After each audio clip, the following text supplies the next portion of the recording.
Each one of the rooms the characters encounter in Escape Room has an intended solution. But if Breath of the Wild has taught me anything, it's that there's often more than one possible solution for any given puzzle. And I don't think they always found the intended path. Stick around to the end of the video if you want to hear the real solutions for these rooms.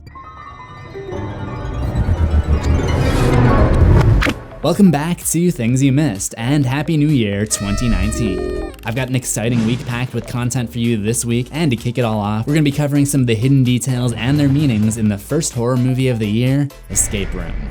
Let's start with the beginning of the movie. The opening shot pulls out from a chessboard. You're probably thinking that this is a microcosm of the entire movie being a chess match against the creators of the game, and these participants are just trying to become the last piece standing.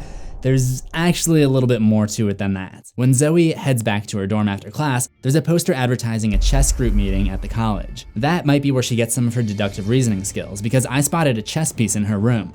But it wasn't just any chess piece, it was a king. And if you've ever played chess, you know that the king is the one piece that must remain standing in order for the game to continue. So, when Zoe faked her death in the hospital-themed room, I knew that we hadn't heard the last of her. But that's not the only clue left in the opening scene, the flash forward of Ben's final test. There's also some Latin text printed at the top of the wall near the ceiling that says Acta est fabula, which roughly translates to the play is over, or the performance is over, a clue that the entire game was created for entertainment, which is explained once Ben reaches the final room. That's not the only clue towards the game being an entertainment trial for the super rich. We are first introduced to Zoe at her college physics lecture. Her professor brings up a phrase, a watched pot never boils, and explains that may actually be true under the quantum Zeno effect, in which observation stops movement in atoms. Zoe's plan for getting out kind of mirrors that effect. She smashes every camera in the room so she's no longer being observed, then passes out and waits for the cleanup crew to come around so she can take them out and escape.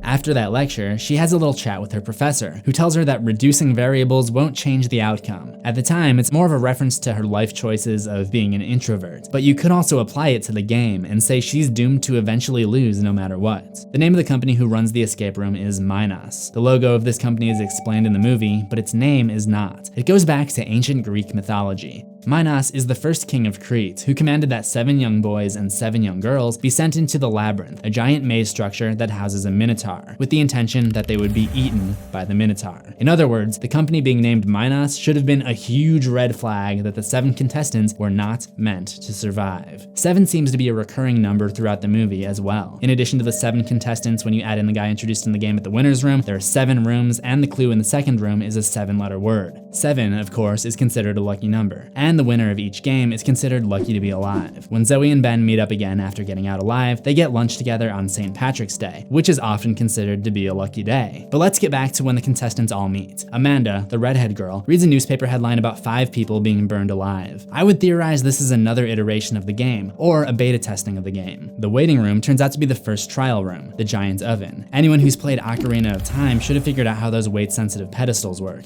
But it didn't click for them until it was almost too late. The obvious intended solution was to fill the cups up with water and place them on the switches. However, they didn't have enough water because Amanda drank some of it, so they ended up using some liquid that Ben had in a flask. They also could have had someone pee in the last cup, or place literally any heavy object in the room on top of the cup, but they were lucky enough to have the flask on hand. So they moved on to the inside of the cabin, where they needed a 7-letter word to advance. If you don't remember, the word was Rudolph. There were 3 clues in the cabin, and Ben was able to figure it out only having found 2. The text that said, "You'll go down in history," which, to be honest, should have been enough on its own. The other clue they saw was the reindeer mantles. Again, probably should have been enough on their own.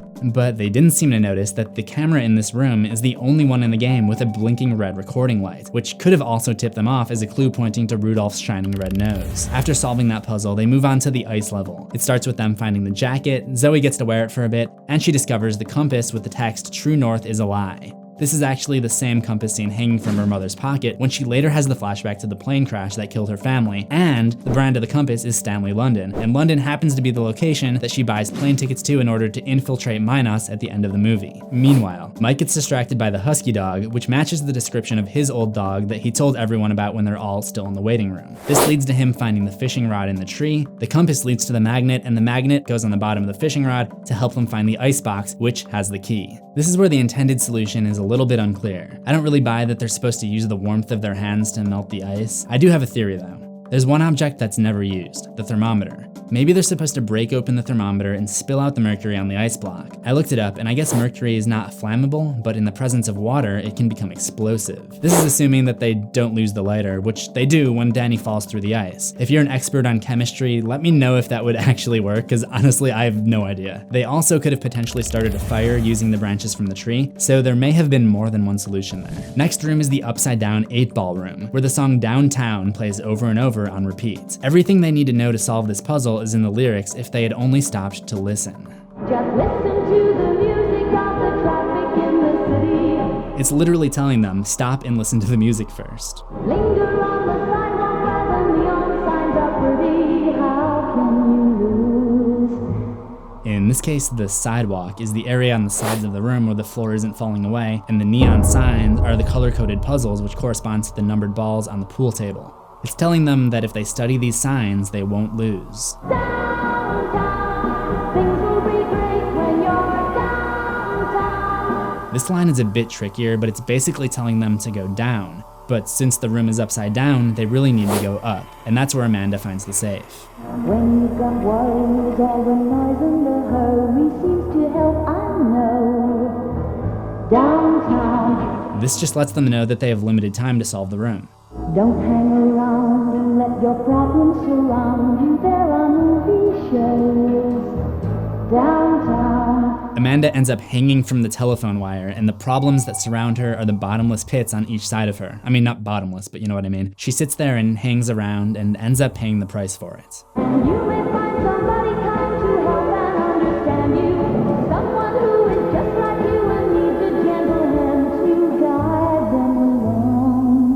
The other contestants literally offer Amanda a helping hand when she's hanging there, but she doesn't take it. This movie is absolutely filled with other possible clues, so if you caught anything I didn't notice in my video, go ahead and let me know in the comments. New year, new merch. That's right. Now you can get a My Life is a Horror Movie merch, which looks like this exclusively from the CZsWorld merch store. Look how good this looks. I'm gonna get it, and you should get it too. The link will be waiting for you in the description. Remember to subscribe to CZsWorld for new horrors every week, ring that death bell for notifications, and I'll see you in the next one, assuming we both survive.